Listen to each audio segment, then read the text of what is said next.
folks, AJ here. I hope you're doing really well, and yeah, I hope wherever you are the sun is shining, you are happy and healthy. I went for a run this morning, so I've got into this really good kind of fitness routine these days, and I'm really like determined to firm up my buttocks like 100%. I'm in my 40s, and I must say, like, I'm starting to feel fitter than I was in my 20s. So yeah, who was it who said life begins at 40? I think they're right. Anyway, first of all, I am going to react to a small clip of Meghan Markle being interviewed for the TIME100 summit. It was a 15-minute interview, but I'm not going to make you sit through it all, so we're just going to look at this one little clip. Okay, here we go. I think a confession for you today that I can very comfortably say is I'm the happiest I've ever been. And that part, to have a partner and a husband who's just so supportive. So supportive. Harry is so supportive. He's got to be. She's a woman. She needs to be supported. Anyway, so yeah, Meghan's happy. That's good. I'm happy that she's happy. You know, I wouldn't wish unhappiness on anyone. But yeah, let's carry on. It all seems to be about her. Me. I didn't find the interview very motivating or insightful or anything really. It was just like, oh yeah, I'm so busy. I'm so amazing. And to me, like, this looks like it's kind of supposed to be like a TED Talk. You know, they get these inspirational speakers on and to say something like inspirational, and it's not at all.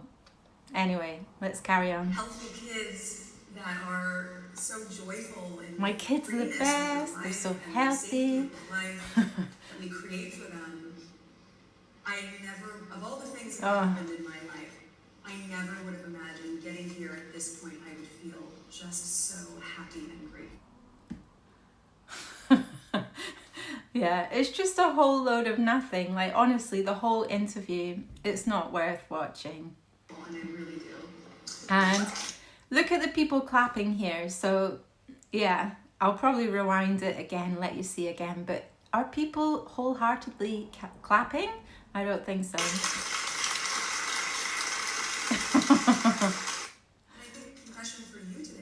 Yeah, there's hardly anyone clapping. Let's go back. So look at the end. Like, even most of these people look bored out of their skulls. They're just like, oh, thank goodness this was only 15 minutes, you know? Let's see, is anyone clapping? At this point, I would feel just maybe so happy and about 10 people. There's a few hands going there, but most hands are on the laps. Yeah, I don't think anyone's been inspired by this, you know? Like, if I put myself in the audience's shoes, and I have been to talks like this before, and you know, if you see a speaker that you absolutely love, you're going wild, you know? You're like, wow! And everyone, like, the whole place claps. But when there's someone who's talking who no one really gives a crap about, you know, it kind of sounds a bit like that. So that's my take on it. So instead of boring you with the interview, I am going to read a few points in this article. Meghan Markle reveals a big name guest for season 2 of With Love, Meghan. On Wednesday, the Duchess of Sussex sat down at the annual TIME100. Isn't that supposed to say TIME100 summit? They got that wrong. To make a few confessions about her life as an entrepreneur. Yeah, so last time I think Harry and Meghan were nominated. Is it just Meghan now? Let's read. On Wednesday, Meghan Markle took the stage to the annual TIME100 summit, where she spoke with Time CEO Jessica Silby about her busy year so far, which has included the initial release of her Netflix show With Love, the launch of her lifestyle business As Ever, and the premiere of her podcast Confessions of a Female Flounderer. So yeah, there's so much going on for Meghan, and she kept saying, oh, 15 minutes isn't long enough, which I think is really cheeky. It's like she wants more stage time. She's very hungry for this fame and, you know, to be a speaker with a microphone. You know, she just loves it. Anyway, she confessed that, well, she revealed that chef and humanitarian Jose Andre will make an appearance on one of the episodes. There we go. Meghan jokingly apologised to Netflix CEO Ted Sarandos, another guest at the annual event, for sharing the secret. We haven't revealed much about season 2.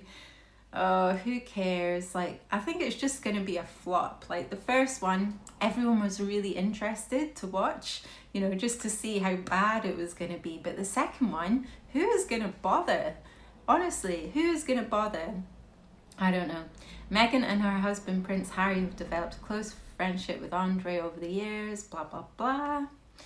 Meghan and Harry were both honoured in the Times 2021 list of 100 influential people. I do not know. They must have known people. How the hell they got onto that list, I do not know.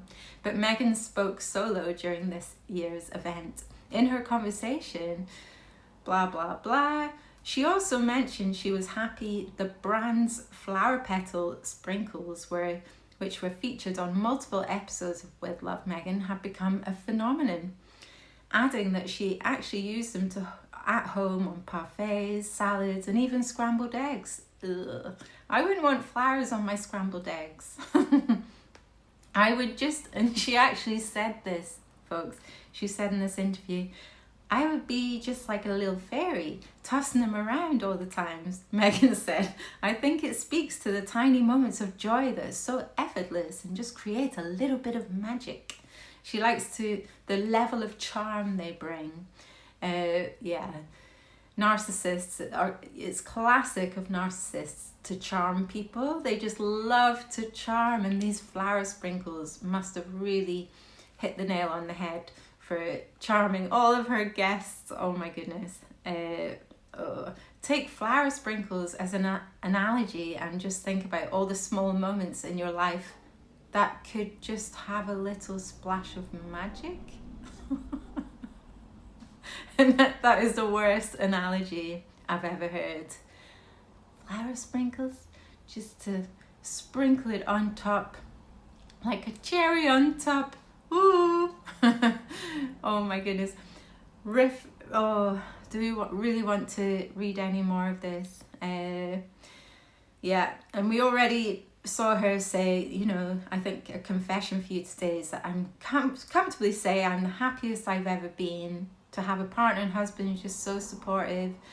And he's been trained to be supportive, hasn't he? I don't think his interests matter. You know, the Centre Bali charity, he hardly ever went there since meeting Meghan.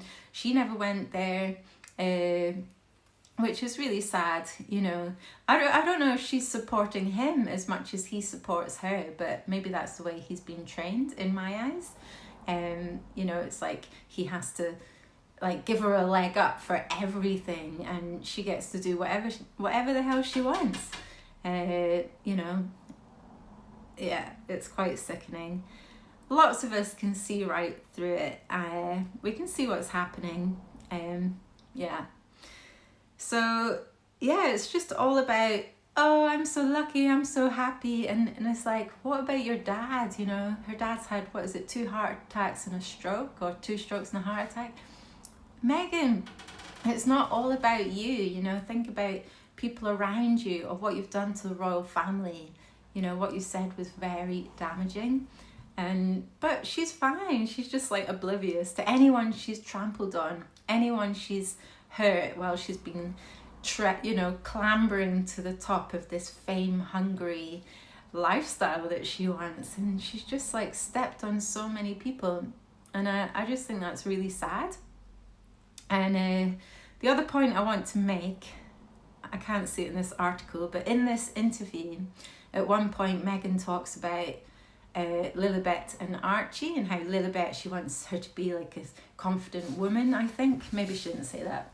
And then when talking about Archie, the last thing she said about Archie is that he needs to empower Lilibet. Now, I've got a lot to say about this. I feel like, you know, she's very backwards in her thinking. It's like she thinks that women that we are like second best to men, and we're not. Like, it's very different. Like, looking at kids now, like I did some voluntary work in the past few years going into schools, and I was talking to kids, and I read up about teaching, like how to teach kids these days, and I read some articles saying that some girls can be really shy, so it's good to like get them to speak, to include everyone, and to recognize if someone's really shy, to get them to open up, so everyone's involved. But what I noticed was the girls were the confident ones. It was some of the boys who were very shy. I don't think it's a male-female thing anymore, and I really do think we've got to the point where, you know, girls do not feel like they can't achieve or they can't do things that boys can. Maybe back in the 80s, you know, girls would be talked to like, oh, you could be a nurse or flower arranger or, you know, clothes designer, and the boys, oh, you could be a doctor, an astronaut. You know, it's not like that anymore. Like, girls know that they're equal. Boys know that we're equal, you know? Like, I feel like Meghan is like stuck. It's not really, I think she's just using it. Like, she probably knows we've moved on and it's not so much of an issue anymore, but she wants to use it as a way to like use buzzwords like feminism, to empower women. It's like she wants to be seen as this entrepreneur who empowers women, and a female entrepreneur. But any female entrepreneurs I know do not call themselves a female entrepreneur. They just call themselves an entrepreneur. Like, she's basically just doing it so that everyone helps her, doesn't she? And she even said, like, she has little tricks, like, oh, what was it she said about, you know, if you want funding, she said this in one of her podcasts, like, if you want funding, go and ask someone for some advice, and they might give you the money. Whereas if you go for someone for money, they might just give you advice. So I really think from now on, if people have heard that and she's going to them for advice, they're going to be like, oh no, she wants money off me. Anyway, yeah, so that was the TIME100 summit with Meghan Markle. I really don't think it was inspirational in the slightest. I'd love to know your opinions, what you think. And yeah, don't forget to like and subscribe, and I'll see you very soon. All right, cheers, bye. Big kiss.